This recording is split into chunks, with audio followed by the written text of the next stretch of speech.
Welcome to the Bonfire.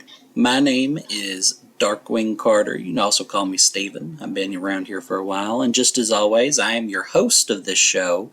That one time that I hosted it 5 years ago now. Been a little bit since then. I'm going to start trying to bring this back. If not weekly, then maybe bi-weekly. I don't know if anybody would ever be interested in hearing me talk, but, I figured it'd be a good way to wrap up my week. I'm still really big into video games. For those of you who listened to the very first one of these way back in like 2018, 2019, give or take. I don't really remember. I was in a car accident after that one, so it took longer to come out than it did to record it. Took fucking forever, man. But, so the general gist of what we're going to be doing here is, and I know I am stumbling all over myself. Unlike last time, I don't have David, Dylan, Micah, Chris, our mobile game correspondent. Don't have any of them here to give me any sort of relief. It's just going to be me and you. I might have them on every once in a while. Mina's here, my cat. I don't think I've uploaded a video on this channel since I got her. Last time we spoke here on this show, I was actually in college. That didn't happen. That didn't happen whatsoever. Fuck me, am I right? But I'm now living on my own. I have a cat here with me. Her name's Mina. She was a gift from my girlfriend, who couldn't take care of her anymore. You will probably hear her. She likes to talk. Future Steven, throw up a picture of Mina. She's really cute. You guys are going to fucking love her. She's adorable. We love Mina. But I figured the way that we would handle this show is kind of like how I fucking attempted to handle it last time. It's going to start off me kind of talking about, what I've been playing, what I've been doing, if there's anything interesting that I can talk about. If anybody actually watches this, Mina's making noises. If anybody actually watches this, if you have any questions, either leave them in the comments, hit me up on Twitter. I'll give you my Twitter at the end of the show. I've got a couple of things in terms of like video game industry I wanted to talk about, just in general. A little bit of things here and there. My cat is climbing inside of a plastic bag of water. She's going crazy. I love her to death, but she's nuts, man. So what we're going to start off with today, I'm just going to kind of tell you kind of what's been going on. We got a lot of catching up to do, me and you. So as far as I go, I'm now living in a little trailer, me and my cat. I have an actual real job outside of YouTube and things. I don't go to school anymore, so it's just kind of me and you. So I got a little bit more free time than I used to back when we first started this show, which is good. It's got time. I've got money, so we're good. We're good at the moment. Yeah, I think that about covers that. So yeah. We'll roll right into what I've been playing over the past little bit. Now, it has been, like I said, like 5 or 6 years since you guys heard from me. But I'm just going to try to keep it contemporary. I'm recording this on, let me get the exact day here for you fine folks. We are recording this on March 17th. It's currently 4:39 p.m. in the afternoon, Eastern Standard Time, of course. So I've been playing a lot of Final Fantasy VII Rebirth. On the PS5. Really good game, super solid game, absolutely fucking stunning to look at. The characters are written, it's almost like a fan fiction level, like an obsessive fan wrote this game, man. Like, it is so genuine. They're so fleshed out. The world looks really good. There's like a couple of minor like visual hiccups that like bother me personally. Now, I'm not a big enough tech guy to tell you what it is specifically. I listen to a different podcast. They're much more tech-oriented, and they refer to it as temporal anti-aliasing. But basically what I'm talking about is you'll see something move really fast. I've had it happen 2 or 3 times throughout my playthrough of Rebirth so far, as to where somebody or something, hi Mina, but somebody or something will move really fast. Like, I'll look at a ladder and I'll swing the camera around, and then there'll be 2 ladders there for just a moment because it creates like a Naruto shadow clone. It duplicates it because the pixels just don't go away in time. And from what the other podcast I listen to, shout outs to the Big Think Dimension by Gigaboots, I believe they call it temporal anti-aliasing. Don't quote me on it. They're much smarter on it than I am. I'm just talking about what I've seen. It's a little jarring. It's not game breaking. It doesn't bother me personally too much. I had a section where we were on a boat earlier, and as the boat was moving, you could just see it kind of like the back of the boat stutter, like it was going da da da da da da da da da, and it would just like delete. It's really weird, really weird, really weird. But yeah, that's like the only negative I have to it. The open world, like this game's fucking huge, man. If you like open world games and open world schlop, for lack of a better word, you're going to absolutely love Rebirth. Now, I'm not much of an open world man myself. I usually prefer like a world map. You know, give me things to explore, but I don't want my Ubisoft towers. Rebirth has Ubisoft towers.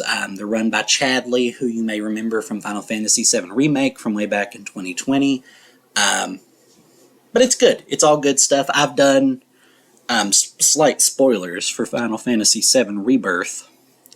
I have maxed out every single region. Grasslands, Junon.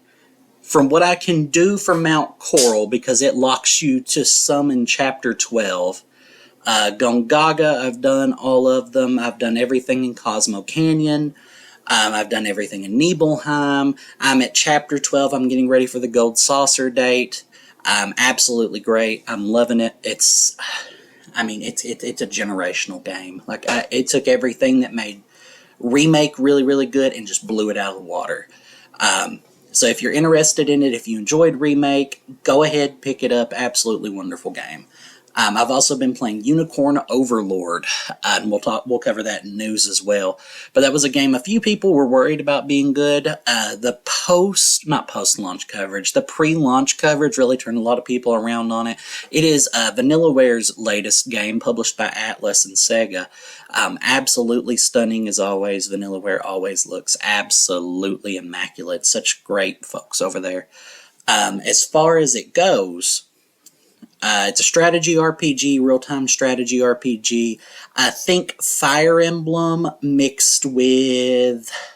I can't think of any because I'm a fraud. The only strategy game I really play is Fire Emblem. I don't know if you've noticed. But really good game, really pretty game. The premise of it, I don't want to go super far into it. It seems like a really basic story so far. You're the lost prince of a kingdom that was overthrown, and you're starting a revolution to take it over. There's like brainwashing and shit going on. I'm not super far into it, but it's been a blast so far.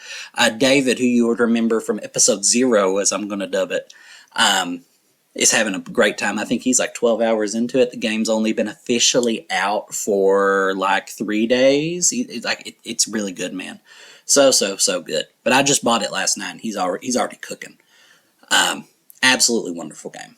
If you like strategy games, if you just like games that are really pretty and unique, it's got that same Vanillaware flair to it, as I said.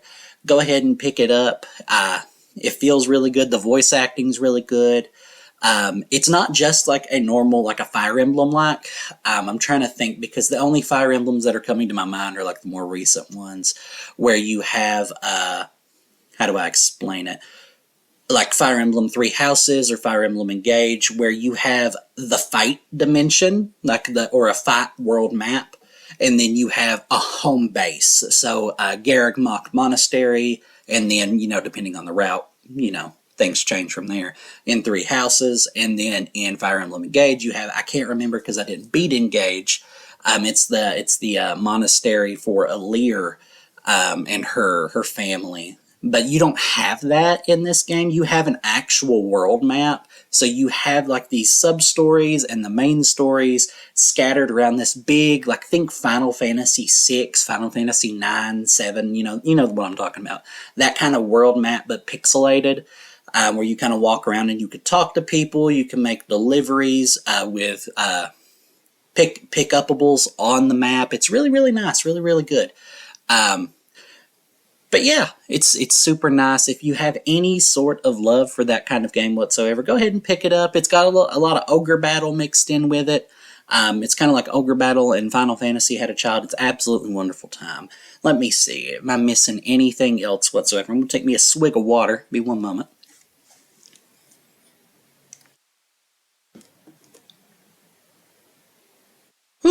Okay.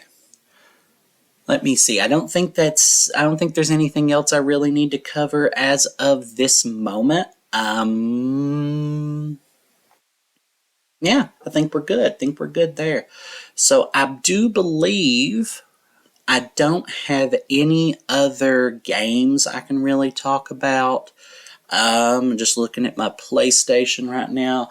It's not really something I played, but I do have a little collection update. So every so often, I like to go down to the flea market that's not too far from my house, and we'll sometimes pick up games. I went there with my girlfriend Haley about a week or so ago now, and we found a copy of Metal Gear Solid 2: Sons of Liberty on the PS2. It's got the full box. It doesn't have the manual, sadly, but it's the full box. It's got the game in it. It's really, really nice. Always a great time playing with that. Metal Gear Solid 2 is my favorite Metal Gear. It's just such a good time. I think that is about it in terms of what I've been doing. Once again, we can fill this section out a little bit. I might see if one of my friends are free next Sunday for us to go through and talk about it a little bit more. But if you have any questions, this will be the segment where those get answered in. If you have, if you just want me to cover something, just leave it down in the comments below. Hit me up on Twitter, whatever. I'm not calling it X, but hit me up on X if you want to, and I'll see if I can talk about it. I don't really have anything else to do. I'm a pretty boring individual. I made a cheeseburger topped with an egg the other day. As somebody who can't cook worth a shit, it turned out pretty good. But that's about it. Let's go straight into the gaming news here. I've got a few things I want to talk about. This probably won't be a super long episode. If it hits an hour, I'll be fucking shocked, man. But let me see here. So I've got a couple of things I want to cover. Let me see. So most of these are going to be leaks, right? Most of these are either leaks or they're going to be rumors. I don't know how credible they are. I'll throw up some sources where I can. So this one I don't have a source for. I just saw it on Twitter, so I figured I'd wrote it down here. Persona 6 was rumored to be multi-plat for everything plus the Switch 2. Now, as far as that goes, that makes perfect sense as far as I can see. For what we know of rumors for the Switch 2, we're looking at PS4/PS4 Pro levels of performance. Yeah, that makes perfect sense. It's Persona games are usually not super graphic intensive. If it's that level of quality, there's no reason for it not to be on the Switch 2. So that makes perfect fucking sense to me. I don't see why they would skip anything over there. Somebody sent me a friend request on Steam. I don't know if you all heard that, but thank you, Evan. Shoutouts to Evan, everybody. Now from there, let me see. I've got a few other notes here, things that are more complex, if you could call any of it complex. I'm going to skip down I want to leave the bad news for last because, we end on bad news. So we had a quote-unquote leak of PS5 Pro specs, and I have the Twitter account here. It's at GI Updates, capital G, capital U. Now, they had a picture associated with this. I'm not going to post it in the video because I'm fucking lazy. But I do want to just kind of read off what the pictures say. Let me see here. And I'm just going to read it verbatim. Once again, this is from let me get it again. At GI Updates on Twitter is where I'm getting this from. So it says, according to a report from insider-gaming.com, capital I, capital G, a source has given them the confirmation that the leaked PS5 Pro specs are real. Internally, Sony is calling this new platform Trinity, and here's what you need to know. Take all of it with a grain of salt because Sony has not confirmed anything. So what they say is, there's about 6 bullet points on here. We'll go down them one by one. Rendering 45% faster than PS5 base. That's pretty cool. Rendering, as far as that goes, I don't have a problem with it on the PS5. I've not had a game push the limits of the PS5 to that degree that needed it. That needed it as far as that goes. But it's still cool. I like seeing these kind of updates. Next one, I don't have a lot of love for this one. So 2 to 3 times ray tracing, times 4 in some cases. Now, so far, my experiences with ray tracing has all been negative. Like, ray tracing in and of itself is a pretty cool idea. Like, it's fundamentally a cool concept. But when you take a piece of art like a video game or a movie, especially a video game, ray tracing so far has just really hurt performance Like games will just chug, chug, chug. Like the Star Wars game that came out last year, I can't remember the name of it. There was a section where you couldn't turn ray tracing off. If you looked at the river flowing nearby, a lot of footage just had people drop frames like crazy because the ray tracing was turned on and it was just killing their platform. So I don't know how I feel about that one. Once again, it also just kind of looks worse than pre-baked lighting sometimes. But yeah, the idea that we could have it is pretty cool. Now this one, I'm not smart enough to know what it means. I'm not going to pretend I am. I'm not a tech guy. Once again, I play video games. I went to school to kind of be like a reader or writer. I don't know too much on the tech side. It's going to have 33.5 teraflops. If you know what that means, good for you. I have no idea. If you want to, you could try to explain it in the comments to me, and I'll see if I'm smart enough to understand it. PSSR, PlayStation Spectral Super Resolution Upscaling. An upscaling / anti-aliasing solution. Now, if this works, this would be a problem like when I was talking about Rebirth. My understanding if this works like my understanding of it is, this would fix the problem that I was talking about with Rebirth a few minutes ago, as to where, like when the boat moves and we have little spectral flashes of the boat going da-da-da-da-da-da-da, we could try to get that fixed using a different type of anti-aliasing that doesn't spawn in Ghost. So if we can get that fixed, that would be really, really cool, because I've seen it happen in a lot of games. Rebirth is just the one I'm playing right now that it happens in. I know 16 had a problem with it too. There was another problem 16 had with the graphics that bugged me. It was, once again, don't know the name of it, but the sand in the desert area, like it would shimmer and it looked like a data map would fly over it. It was really weird. But yeah, if we can get that stuff fixed, wonderful, wonderful. Next one, support resolutions up to 8K planned for future SDK version. I don't know what SDK means. I was trying to think. No, I don't have any idea. No clue what SDK means, but up to 8K, that's really cool for people who can afford it. I don't know many people who have 8K monitors or 8K TVs. I know a lot of things go up to 4K. Like my TV here, I've got a huge ass TV. It's like 55, 60 inches, I believe. But it's a 1080p TV. It doesn't go up to 4K.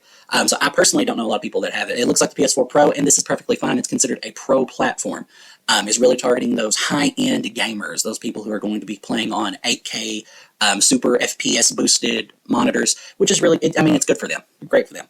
Not really great for people like me, but yeah, it's cool. Now, as far as this goes, it says custom machine learning architecture. Now, depending on what they mean by that, that could be really cool. So as far as the machine learning architecture goes, it's a way to really boost your performance sometimes. Once again, not a tech guy. I'm just saying from what my understanding is. If I'm wrong and I give enough corrections of it, stating that I'm stupid and then this is the way it is, I'll put it in the next one of these, if the next one ever comes out. But, we'll go from there. And then the last one, an AI accelerator supporting up to 300 TOPS of 8-bit computation with 67 teraflops of 16-bit floating points. I have no idea what that means. Absolutely no idea what any of that shit means. But those are the rumored specs and stuff coming out about the PS5 Pro as of right now. Now, as far as the PS5 Pro goes, I'm not super invested in a PS5 Pro. My PS5 runs pretty much everything perfectly. There are some PS5 games that don't run so hot, but the PS4 versions on PS5 do run very hot. So I think it's less of a hardware problem and more of an optimization problem for the instances that come to my mind. Like Armored Core had that problem. I think Elden Ring had that problem. I saw a lot of comparison footage between those two specifically, both from software games too, now that I think about it. But those two had the PS4 Pro, I keep saying PS4 Pro. The PS4 version on PS5 ran really, really well, and then the PS5 version, it didn't run bad. I'm not saying that it ran bad, but it had a little bit of optimization problems where it didn't run as good at times. But a PS5 Pro might rectify things like that. Now, personally, I probably won't get a PS5 Pro. I don't have any need for one. Everything that it's offering, the rendering sounds cool, and if the machine learning shit is what I think it is, that could be really cool and useful in the future in terms of me playing through like Rebirth again, make everything run really, really, really nice. But as far as useful things on it, this console, if they don't drop the price of the current PS5, because the current PS5 is still $500, we're 3-4 years out from launch, and it's still $500 fucking USD, baby. That shit needs to come down. What are you fucking doing, Sony? This shit, based off what I've been seeing, is probably going to cost like $600-700 unless they just lower the price of the base PS5 and then put out the PS5 Pro. Which, fuck you, it's 4 years out, Sony. Go ahead and fucking lower the price. But we'll get back into that. We'll probably circle around back into that when it comes down to the bad news. Let me go back to my news document here. Like I said, it's probably going to be really, really short. Let me see any more good news. Okay. So we've got 2 more pieces of good news, 3 more pieces of good news, and then we'll do some bad news, and then we'll finish it off with some really good news. I'll call it the Falcom block. You know, if you follow me, you know I like Falcom. So as far as everything goes, I wrote Unicorn Overlord is good. I don't know why that's in my news document, but it is. No More Heroes 3 was added onto Xbox Game Pass. I think there was also a sale on, it was either PlayStation or Steam for the No More Heroes franchise. No More Heroes is a really wonderful game series. Go support Grasshopper and Suda and all them. Pick up No More Heroes. Wonderful, wonderful games. Travis Touchdown, wonderful guy. We have some Dragon Ball news that I'm going to touch on just really, really lightly because I don't have a whole lot on it.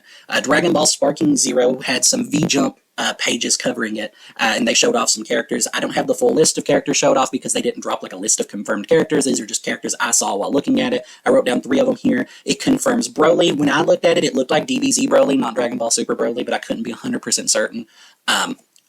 I didn't write this one down, I saw Future Trunks from the Cell games, you know, where he had the long hair, he was wearing the Saiyan armor, that one was on there. I saw Hit from Dragon Ball Super, he was on there, and I also saw Master fucking goddamn Roshi. And he will probably be my main outside of Krillin and Piccolo whenever the game comes out. Super, super excited for Dragon Ball Sparking Zero. It's going to be a wonderful time. We do have other semi-related Dragon Ball news, but we'll cover that at the very end.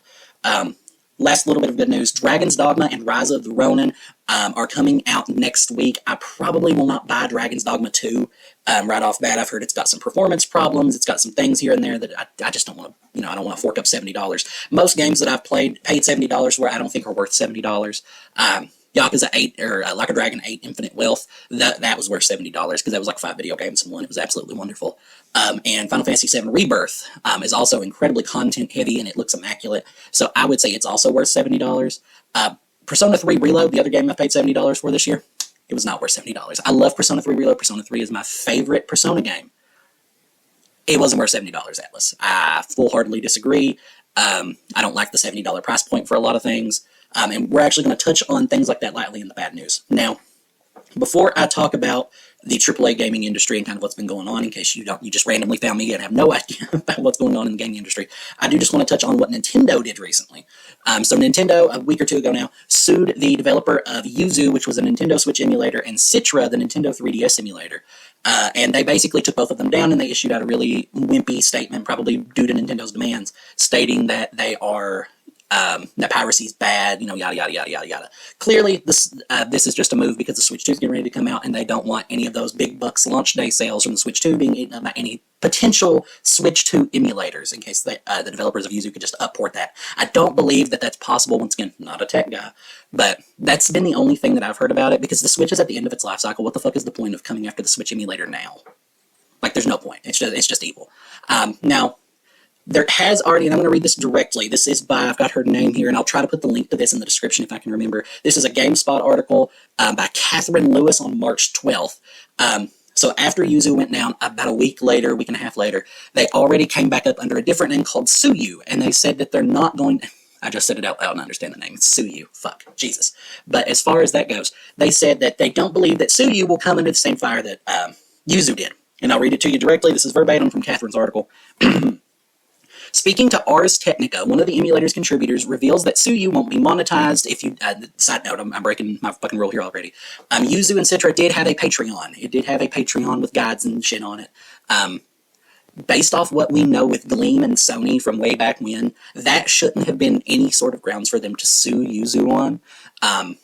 But it probably freaked the Yuzu developers out enough to go forward. Anyway, back to the article. It says that Suyu won't be monetized, it won't provide guides to help users play games, and furthermore, it's taking a strict anti-piracy stance. Tying to this, users will supposedly be required to use real game keys from titles they own and have paid for, as well as the firmware from their Switch. However, it was noted by the contributor that there's no way for the emulator to verify that for certain that these have been obtained legitimately. So once again, the emulator itself, there's nothing illegal with it. There's nothing like that. The only reason, from what I can see from what Yuzu and Citra put out jointly, was where they had a Patreon. They were afraid they had some sort of legal ground with Nintendo that Nintendo could possibly take them to court for. Now, I don't blame them for backing out, not one little bit.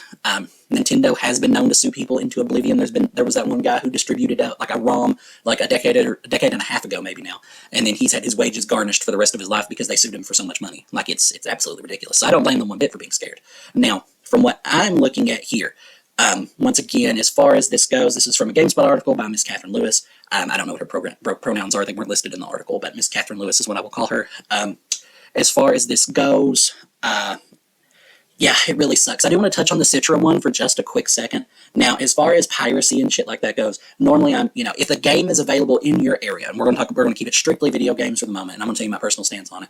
If a video game is available for legal purchase in your area by the software developer, so if I wanted to play Luigi's Mansion 2 on the 3D, actually, fuck that shit. If I wanted to play Devil Survivor 2 Overclocked on the Nintendo 3DS, a game that I fucking own, even better. Let's raise it up one more with another example. If I wanted to play Kid Icarus Uprising. Right, if I wanted to play Kid Icarus Uprising exclusively for the 3DS, if it is available and being sold in a genuine shop, like I'm talking Walmart, GameStop, Amazon, things like that, if it is being sold in a genuine shop in your area, and the hardware is also being sold in a genuine shop in your area, and it is not ludicrously overpriced. Now, this is where video game retro markets come in, and they just bloat the price of shit.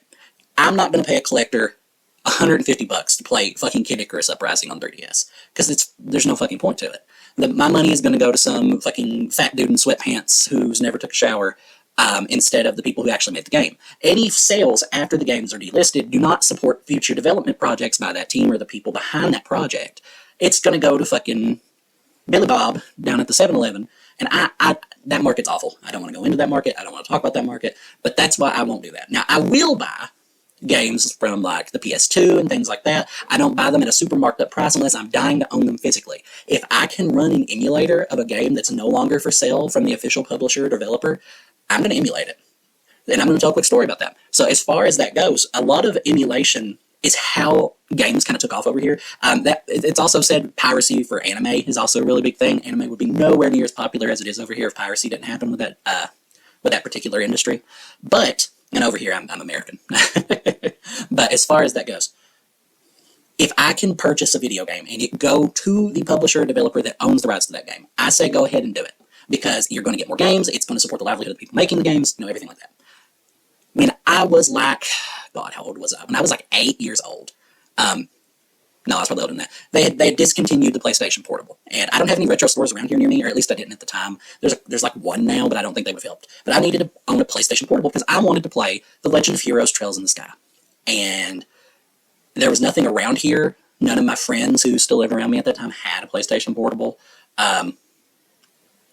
So there was no way for me to legally play that game. There was absolutely no way for me to do that. I was an 8-year-old child. So I emulated it. And then when I got older, I bought it. But that's true. Like nowadays, saying I emulated a PSP game isn't super crazy. Emulating a Switch game today, that's a little bit crazy. But the older a game is, and if it's discontinued, and this is why the Citra one, I've kind of got off in the weeds here, I know, but this is why the Citra one is such a bad problem for me. Nintendo forcefully shut down the Nintendo 3DS eShop. Now, a lot of games that they're not porting, Kid Icarus Uprising, are lost. Like, you can never play those again. The only way to play Kid Icarus Uprising is to either buy a really, really expensive copy through, not Amazon, through eBay. Hope you get lucky and find it at a reasonably priced, like back in game shop or flea market, or like a big developer. But the thing, it's just awful. And with Citra gone, that was like the emulator for the 3DS. So it's such an awful, awful thing. I really hope that they're able to get another one back up so these games just don't disappear. We have a big problem with video game preservation as it is anyway, but I'm really hoping that, these 3DS games, because I grew up with the 3DS. I really like the 3DS. But either way, by and large, that's that one done. So Nintendo, fuck you. Now, as far as this goes, there's still a lot of layoffs happening throughout the industry. The last one I heard about, I think, was Sony announcing they were laying off like 900 folk from like Insomniac and Naughty Dog, two of their studios that make super big hits. It's absolutely awful what's going on in the industry. But we're going to touch on that just real fast with the state of the AAA gaming industry. So it came out last year, and I don't have any sources for this. All this happened on Twitter. There was like a massive data breach at Sony and Insomniac, where we got to see a bunch of, and like for us, it was kind of cool shit. There was a lot of personal information that leaked, which was awful. My thoughts go out to all the families involved. The information that came out alongside the personal information, though, because of course we're not going to talk about personal information because that's like super fucked up, guys. But the interesting things that came out were in regards to their development strategies over at Sony first party studios, right? So Spider-Man 2 cost over $200 million. Like, that's a fuck ton of money. And the one of the heads of Insomniac, I don't remember who it was off the top of my head at this time, but one of the heads of Insomniac were just like, we spent $100 million extra dollars on this shit, and can people even fucking tell? And the game came out, and I don't know if I'll be able to include it because Elon chewed through wires and we can't post pictures from PlayStation to Twitter anymore. But there was a lot of glitches in Spider-Man 2 when it first came out. I love Spider-Man 2. Absolutely wonderful game. Spider-Man's the only fucking superhero I enjoy whatsoever. Also, my air kicked on because it's fucking hot. So if you can hear that, I'm so sorry. But absolutely unsustainable with how much fucking money they're pumping into these games. Right. So if Spider-Man 2 costed $210 million, let me just pull up my calculator just real fast. So let me just do 210 million, that's 210,000. $210 million divided by $70. Let's say they got it full price, right at launch. They would have to sell 3 million copies at full price, $70, in order to break fucking even on this game. And this has been a game that has been more or less in development since Spider-Man 2 wrapped up. So it wasn't full development, of course. They did already start pre-production on it right after around the time Spider-Man 2 ended. Major focus was shifted into Ratchet and Clank, and then there was, of course, Miles Morales, which is an incredibly smaller experience set in the same map, and that came out after the original Spider-Man. So they've done a couple of projects in the interim, but the major force here is that it was 5 years in between. It cost $210 million, and you had to sell 3 million copies to break even. So you didn't start making money on Spider-Man 2 until, at full price, that is. Once again, this is full price, no taxes included, because that's way too much math, and I suck at math. It's crazy unsustainable. And this is where all these layoffs are coming from. Well, there's that, and then there's corporate greed, but we can't do anything about corporate greed. I'm trying to think as far as is there anything else we need to talk about. Now, this is just a prediction on my end. I've seen a lot of people echo these sentiments on Twitter as well, but there's a really, really good chance that there probably won't be an Xbox in the coming years, just due to how things are kind of going over there. I don't know if you've been keeping up with it. They're starting to put more and more of their games on PlayStation and Nintendo, which multi-plat games, really good for the consumer, really bad for there to be a reason for there to be an Xbox. Sony is also experimenting more with putting their games on PC. PC seems to be a totally separate marketplace from console gamers. We've seen games go PC and console day and day before with no real loss. But if you include putting those games on other consoles, there's not really a reason for you to own that box. This goes for, Sony, Nintendo, Xbox. I don't think that there's a problem with the way that Sony's doing it right now. Now, they may change, they may course correct and become stupid. But the way that they're doing it right now seems to be a pretty solid way to go about it. So it'll launch initially for like 6 months to a year. So you'll get that big launch sales on PlayStation is how they're doing it. And then later you get a PC port that comes out, and then you get another round of sales from that for people who were waiting on the PC port, which is really nice. It's really good. A lot of third-party games used to fucking do that.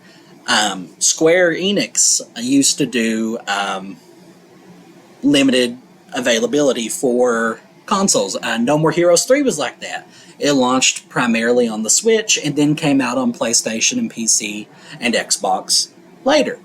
It's not something that's totally out of the blue. It's different when a first-party game does it, something like God of War Ragnarok or Horizon, so it's slightly different in that regard. But I don't think it devalues the reason for you owning a PlayStation anymore. Now, where Xbox is putting stuff on everything else, I think Game Pass is just ate away at their sales to the point where they can't. They're just hemorrhaging money on this shit. So yeah, I personally, just based on everything on how some of these podcasts that Phil Spencer's been on has been going, based off of how things have been looking on Twitter, based off of sales projections, there was I can't remember, it was some actual. It wasn't a gaming site. It was like an actual business website made a note stating that it looked like Xbox was going to be, or Microsoft was going to be withdrawing from the gaming industry as well. So as far as that goes, it doesn't look like my speculation's totally off the mark. I think that we're going to have one more Xbox. Now, they said that it's going to be the biggest generational leap that we've ever seen. I think that's bullshit. Because going from a Super Nintendo game to a PS1 game, fucking mind-boggling. Or even Super Nintendo to N64, mind-boggling. They created an entire realm of dimensions. That was crazy. Then going from the PS1 to the PS2, even bigger, whoa. Or N64 to GameCube even, for those kind of comparisons. I don't think that there was as big of a jump. There was still a jump, but I don't think there was as big of a jump going from PS2 / original Xbox to PS3 360. I don't think there was a huge jump there, but I don't think we're going to get the hugest jump in gaming. What I think they're going to do, and I've heard other sentiments of this as well, I think that they're basically going to try to sell you an Xbox branded gaming PC. Based off kind of what the leaked specs were. It's probably going to cost $1,000, just based kind of off rumors and shit. I'm very excited to see what it actually is, because I would love to have a reason to own an Xbox Series X. I bought Sonic Unleashed on the fucking 360 for me to play it on a Series X, because I was like, eventually a game's going to come out on the Series X that's going to be a console seller. And it never hit for me. Not once. Which sucks, because my girlfriend has an Xbox. But it really looks like we're about ready to only have two real competitors in the console market, which really, really sucks. It's really bad for us. I've talked about it a lot on Twitter. You can probably find somewhere over me rambling into the ether if you wanted to, in regards to it. But yeah, I would love to hear some different perspectives on the AAA gaming crash, because that's what we're in. We're in a fucking AAA gaming crash. I would love to hear how different people are looking at it. I would love to hear how people are looking at the Xbox thing, because personally, I think within 4 years, I don't think we're going to get a whatever they would call the next generation of Xbox. I think we're going to get a PS6, and I don't think we're going to get anything else. The Switch 2 is probably coming out based off the latest rumors. I heard Q1 of 2025. So if it comes out Q1 2025, that's basically 5 years, give or take, into the PS5's life cycle. If it comes out then, we'll probably get the PS6. I would say probably around 2028, 2029. So we'll probably go, 3 years on and off, Switch Pro, or Switch, PS5, Switch 2, PS6, then followed up by, instead of an Xbox coming out at around the same time as PlayStation, it'll come out with everything else. Now, another thing, and this is also not in my news, but I'm getting off in the fucking woods again. All of these fucking monopolies that everybody has been buying up on, we've had, I don't think Tencent, I know Tencent did a little bit, Tencent and NetEase and Microsoft buying up huge swaths of studios and publishers, and now every single one of them are hemorrhaging fucking money. Because it's just not fucking sustainable. They got a big taste of that COVID money in 2020 when everybody was locked inside and we had to play fucking video games, and we all played Animal Crossing and Doom. And Final Fantasy VII Remake, it was really great. But they went crazy with it. And a lot of them chased, PlayStation didn't go crazy in that regard. They went crazy in terms of live service games. They got the Destiny brain rot. And there's another piece of news that I also didn't write down, but we'll cover it in just a quick second. There was another, God, I've completely obliterated my train of thought. I don't have a script in front of me. I have a little section of notes that I'm kind of fucking looking at here, just kind of shit to talk about. As far as this goes, yeah, it's gone. Oh yeah, so the Sony went crazy with the live service brain rot.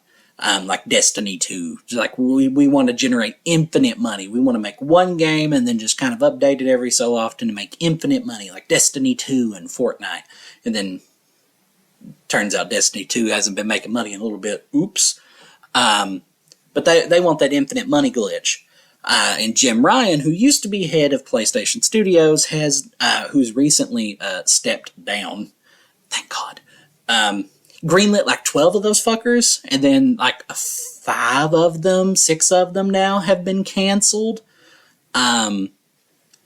It's absolutely, it's absolutely horrendous. I think the only one of those that's came out was Helldivers. Helldivers 2 is awesome. By the way, I don't know if you played Helldivers 2, but Helldivers 2 is a really fun time. You should play Helldivers 2.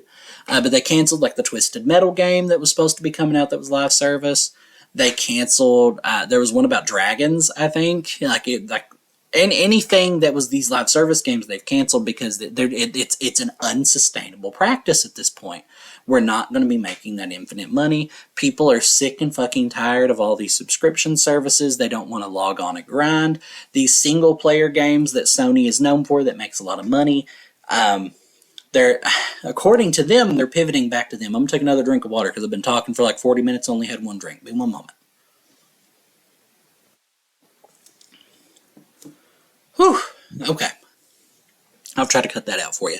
Now, as far as the rest of this shit goes, I don't think I have any other bit of news, but talking back to the live service shit, Warner Brothers came out and stated that they were going to stick to doing live service games. Now, if you will remember, Warner Brothers launched 2 games in the past year, one of which was Hogwarts Legacy, and I'm not going to go into like the, everything that went on with Hogwarts Legacy that led to it having boosted sales anyway, but it was also a really, people liked it. It was a fine video game. And it was about an IP that people like. People like Harry Potter, regardless of what a piece of shit the author is. People like Harry Potter for some reason. I don't like Harry Potter. But that was the best-selling game of 2023. And it was a straight single-player game. I don't think that there were any additional cosmetics you could buy. There probably were. But I can't think of any that I saw anyway. So if there were, it wasn't super egregious about it. I didn't play it. I booted it up at one point to kind of look at it, see what all the fucking fuss was about, and I didn't get it. I didn't get the appeal. But I don't like Harry Potter anyway, so that's probably why. I didn't buy it. But they came out recently and put out the game Suicide Squad, which was originally supposed to clearly be a live service game. There are even loot drops on there where it would be oh, here's your gotcha moment. Here's your live service moment to see where if you have to replay the mission or not. It's really fucking obvious that they stripped out the live service shit at the last second. And there's still a lot of live service elements into it. And the game's just kind of shit anyway. I didn't love Hogwarts Legacy, but Suicide Squad's fucking garbage from everything I've seen. It is hot garbage. So that one does not get the Darkwing Carter. You should go out and play it. Baldur's Gate 3, I'm never going to play that game because it's hyper not for me, but I can see why people absolutely fucking adore it. So you should go play Baldur's Gate 3. But I do not see it for Suicide Squad. But I also just don't like looter shooters. I don't like live service games, and that is kind of the worst of both worlds for me. But they said that one that... apparently it was getting Cyberpunk 2077 levels of refunds from Sony due to how disastrous everything was in relation to it. Apparently it's an online game that just went offline and that it was down. It was just down. So absolutely horrendous. Skull and Bones from Ubisoft, another live service game coming out, seemingly, air quotes, has flopped. It's awful. Absolutely awful state of the industry, particularly the Western industry, and those who practice in the Western part of the industry. Square Enix seems to be doing fine, regardless of the AI NFT CEO that they have at the moment. Somebody seems to have him kind of locked away. So, I mean, it seems perfectly good over there. Capcom's doing wonderful. Sega seems to be doing really, really well. You know, Sega put out 2 Game of the Year contenders, like right back to back, at the very beginning of this year. And then Capcom's launching Dragon's Dogma 2, which is going to be probably niche as fuck, but probably incredibly fucking good. So there, I mean, the Japanese side of the industry seems to be really going really well. It seems like to be the opposite of 7th gen, where the Japanese side of the industry was kind of on fire and the Western side was kind of living it up. We seem to be in the opposite side of like the PS3, Xbox 360 era, which I'm okay with because most of my favorite games are from Japan anyway. But going back to the layoffs, if anybody's affected by that, you know, my heart goes out to you. It's absolutely awful. I've lost my job before. I don't wish it on anybody. It's absolutely horrifying. But, God, it's awful. But we're in a gaming market crash right now, it seems, especially like I keep saying in the Western side of the market. So hopefully Microsoft and EA and everybody who's being, like Sony, who's being really affected by these layoffs due to these unsustainable practices will kick their investors and CEOs kind of to the curb for a little bit and get everybody back on track. You know, it's absolutely horrendous. I know a big reason for like the Japanese side of things, because I don't know how many of those companies I referenced are specifically based in Japan. A lot harder for Japanese companies to lay people off due to like workers' rights laws and shit over there. So maybe they would also be laying more people off if they were able to, but who knows? But I know it's a lot harder for them to do it in general. But either way, we gotta get our shit together. We're not gonna have as many good video games to play, especially in a year like last year where we had so many good games and like record sales, and we just had layoff after layoff after layoff. Like, it was horrendous. We're going to touch on the last little bit of bad news. It's probably the worst news I have for you all today. I don't know if anybody has heard, or I don't know who hasn't heard at this point, because this was a little bit ago now. But on March the 1st, it was announced that Akira Toriyama, the author of Dragon Ball, the illustrator for Dragon Quest and Chrono Trigger, countless other things like Sandland, he unfortunately passed away. He apparently had been dealing with a couple of health issues for the past year and a half, and he passed away. They had a ceremony with family and close friends before they announced it publicly via the Dragon Ball Twitter on, I think it was March the 8th. Absolutely legendary mangaka. He created probably the most influential anime of all time. He's touched countless different lives through his art, like absolutely stellar. And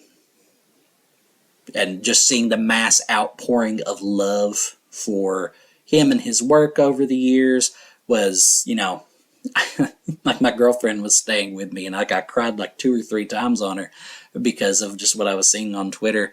I'll tell a quick story about it. I won't touch on it anymore. I tell this story on Twitter too, but I like to fucking talk. My little sister Kinsey, longtime viewers of the channel, you've probably seen Kinsey from videos I've not taken down for one reason or the other. The very first show that allowed me to bond with my little sister, because she's not my biological little sister, she came to live with us when she was like 3-4 years old, maybe younger, was Dragon Ball. Like, she came from like bad circumstances. She came over, she had night terrors, and then one day after school, I was probably in high school, like early high school, and I was watching on my tablet, an episode of Dragon Ball Z. I think it was the Android Saga, just off the top of my head. And from that point on, whenever I was watching Dragon Ball, she would sit on my lap and watch Dragon Ball with me, and now she's basically like a daughter to me. So there was a lot of special stories like that coming out on Twitter right after Toriyama passed. Like, countless celebrities and world leaders, acknowledged his passing. Like, it was absolutely, it was a horrible time to be there, but it was such a touching thing to see as a fan of his work. I hope his family finds peace, and I hope he rests in peace. Great guy there. But I do just want to end on one small piece of good news. I Like I said, we're going to end on the Falcom block. We have a release date finally for the English version of Kuro no Kiseki, Trails Through Daybreak, if you will, for the English title. It comes out July 5th, 2024. It's super hype, super cool. So I'm probably going to take my vacation to play that. And then from there, they don't have a release date yet, but Ys 10, which I've heard nothing but good things about, is coming out in the West in the fall. So probably, if I had to guess, we're probably looking like September, October for Ys 10. I don't have a release date for it, I don't believe. Then on the Japanese side of things, now this one's a little bit older, but they did announce Kai no Kiseki, the official sequel to Kuro no Kiseki 2 Crimson Sin. They have announced it. They showed some screenshots of it. Don't have a ton of information on it. As a longtime fan of that series, I'm super excited to see what that is. There's a lot of in those screenshots that, piqued my interest. And then last little bit of Falcom news, they announced a new Tokyo Xanadu game. I believe they said for 2024 in Japan, but I don't think that they said anything confirmed in English as of yet. So there is that as well. But I believe that is everything. We are at 51 minutes. It went longer than I expected. I'm not going to lie. I expected this to be over around the 30-minute mark, but my fucking loud ass just wouldn't be stopped. But once again, if you have any questions, about me, about anything, and you want me to talk about it, to give me something to talk about, just put it in the comments and I'll see if I have anything for you. Feel free to drop anything in there. Going back to Rebirth for just one quick second, slight spoilers. The card game, Queen's Blood and Rebirth, is just fucking Yu-Gi-Oh! The anime. It's so fucking good. If you play Rebirth, make sure you do that card game if you're a fan of Yu-Gi-Oh! Because you're going to enjoy it. But I think that's going to be it for this week, so I do want to thank you all for listening, if you actually did listen, if anybody hears this at all, you all enjoy the rest of your day, and I will see you next week at the Bonfire. See ya.